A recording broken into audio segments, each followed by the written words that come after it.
sepulcro a ungir el cuerpo de Jesús y escuchó el testimonio de su resurrección por Cristo mismo, ella dice la Escritura que regresó corriendo precisamente para narrarle a otros, para contarle a otros que había tenido un encuentro, no con el Cristo muerto, sino con el Cristo resucitado.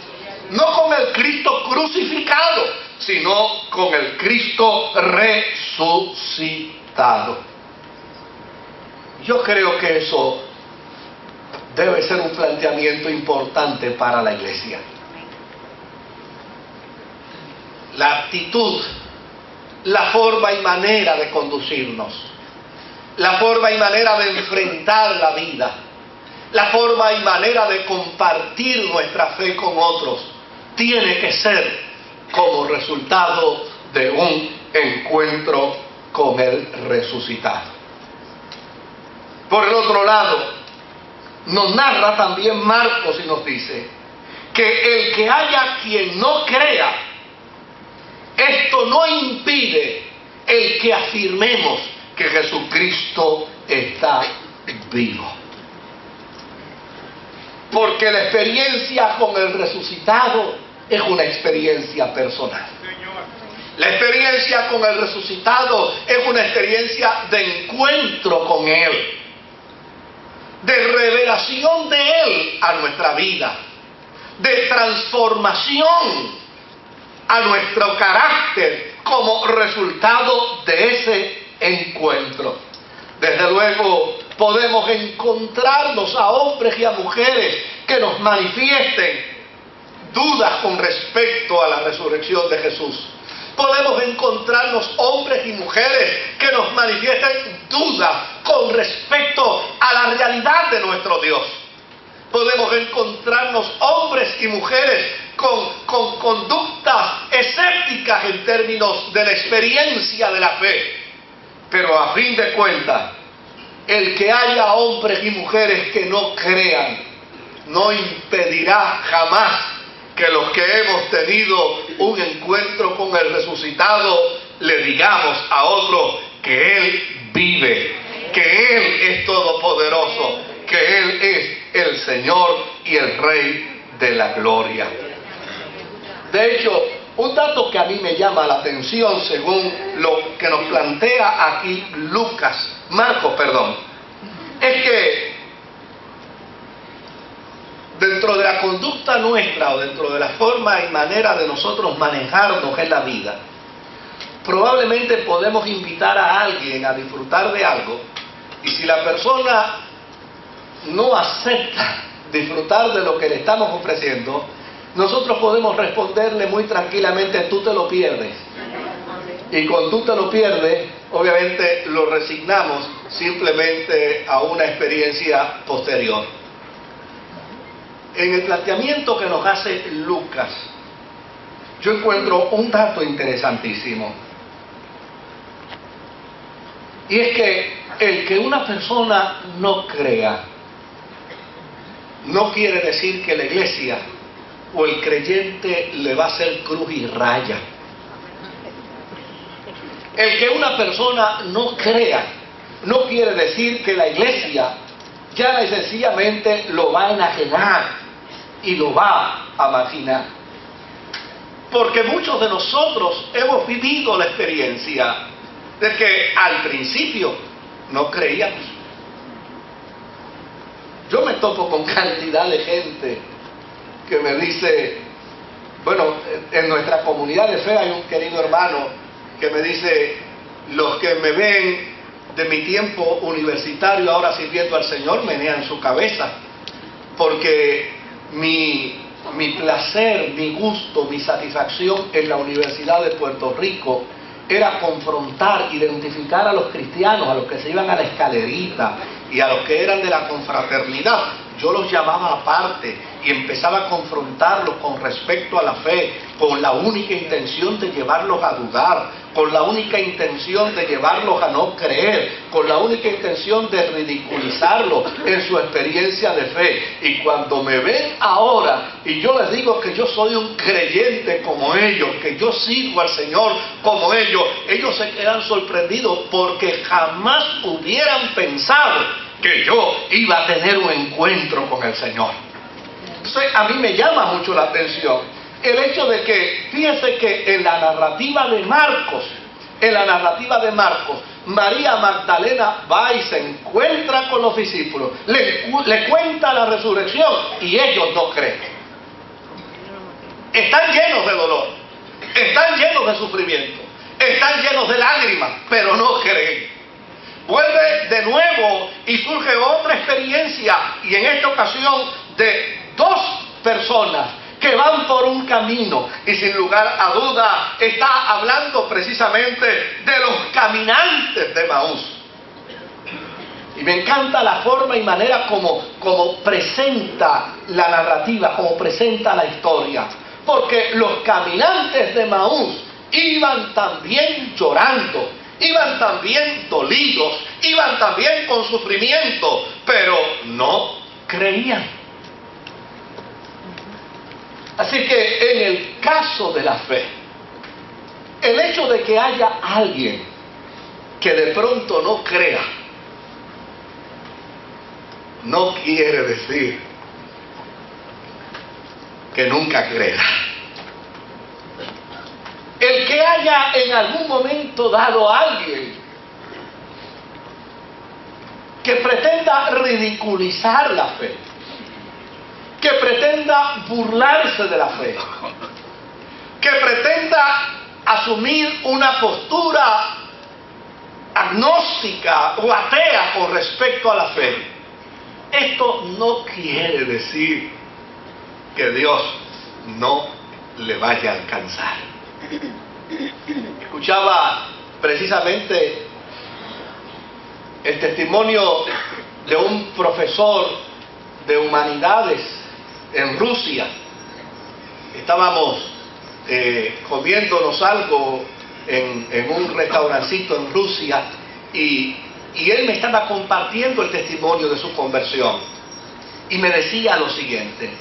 Él me decía: cuando a mí me contrató este misionero para que viniera con él a predicar en las universidades, porque obviamente ellos buscaron una persona que supiera hablar español, y yo aprendí español desde niño, y aprendí a leerlo y aprendí a escribirlo, y ellos fueron a la universidad a contratarme. Y yo fríamente les escuché, y cuando ellos me hablaron de su propósito, de que ellos venían a mi país a hablar de Dios y a hablar del amor de Dios, obviamente yo me encogía de hombros porque yo no entendía nada de lo que me estaban diciendo. Pero desde luego hubo algo que sí me cautivó, y fue que me dijeron que si yo les traducía, ellos estaban dispuestos a pagarme. Y eso me cautivó. Me cautivó que me pagaran. Así que yo con perfecta claridad les dije: pero ¿cómo ustedes pretenden que yo les traduzca un mensaje religioso cuando yo no creo? Entonces, desde luego, el misionero le dijo: yo no necesito que tú creas, yo lo que necesito es que tú me traduzcas, otros creerán. Y desde luego, la experiencia se hace extraordinaria cuando dentro de ya varias actividades donde esta persona había servido de traductor, en una ocasión estaban en una universidad y luego de este misionero terminar de dar su predicación, invitó a la gente a convertirse, y desde luego pasaron 4 personas frente a él para dar su corazón a Jesucristo, y entonces él le dice al predicador: hay 5 personas que se están convirtiendo. Y él dice: pero yo solo veo 4. Le dice: no, es que inclúyame a mí también. Yo también le voy a dar mi corazón a Jesús. Y él me compartía su experiencia, me compartía su testimonio, cómo el encuentro con el resucitado le había cambiado, le había transformado la vida, de tal manera que abandonó la aula universitaria para entonces dedicarse a tiempo completo a caminar con este misionero por toda Rusia, proclamando a Jesucristo el resucitado. Por lo tanto, la postura de la iglesia no puede ser una postura de resignación. La postura de la iglesia no puede ser una postura derrotista en términos de aquellos que tal vez profesen no creer o aquellos que tal vez plantean un tipo de burla con respecto a la fe. Porque a fin de cuentas, el propósito y la voluntad de Dios es que nadie se pierda. Y el hecho de que haya un hombre o una mujer que hoy no crea, no quiere decir que más adelante no creerá.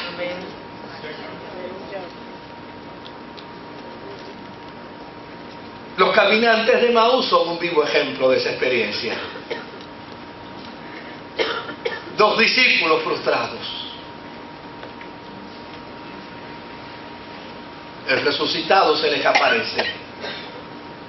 Y lo primero que le dicen es: ¿no has oído hablar de uno que se llamaba el Cristo, que decía hacer prodigios y milagros, que prometió grandes cosas a sus discípulos y ha sido crucificado? Y ahora llana y sencillamente todos estamos huyendo porque murió en la cruz. Qué interesante que Jesús no dio media vuelta para decir: no hice nada más que abandonarlos por unas horas y ya cayeron en el ateísmo, sino por el contrario, Jesús les acompañó en el camino hasta que el velo que tenía en sus ojos cayó y creyeron y fueron a contar la experiencia del resucitado. Por el otro lado, la historia de Marcos también advierte a los 11 mediante el testimonio, precisamente, mediante el testimonio de Jesús, advierte a los 11 de que es importante vivir una vida cristiana creyendo en la resurrección de Jesucristo. Fíjese que Magdalena llegó donde los 11. Los 11 no le creyeron. Los caminantes de Maús llegaron donde los 11. Los 11 no creyeron en el testimonio de estos con respecto a la resurrección. Y finalmente tuvo entonces que Jesús aparecérsele a ellos mientras estaban sentados en la mesa comiendo. Y allí apareciéndosele a ellos en la mesa, les recriminó la postura de incredulidad y les hizo saber lo importante que es vivir una vida cristiana creyendo en el poder de la resurrección. El apóstol San Pablo dice y plantea que si hay un creyente que no cree en el poder de la resurrección, que no cree que Dios resucitó a Jesucristo, su fe es una fe totalmente vana. Su fe es una fe insípida, porque lo que mueve al hombre y a la mujer cristiano en esperanza es la resurrección. Lo que crea una visión de entereza, de fuerza, de poder y de autoridad en la vida de la iglesia es el testimonio de la resurrección. Lo que nos hace trascender en la vida para entender que la vida no es solamente este peregrinar temporal en el que estamos expuestos, es precisamente el poder de la resurrección. Lo que nos hace pensar en la eternidad, lo que nos hace pensar en el cielo, lo que nos hace pensar en calles de oro, lo que nos hace pensar en mar de cristal, lo que nos hace pensar en presencia total y absoluta, eterna con Dios, es precisamente el poder de la resurrección de Jesucristo.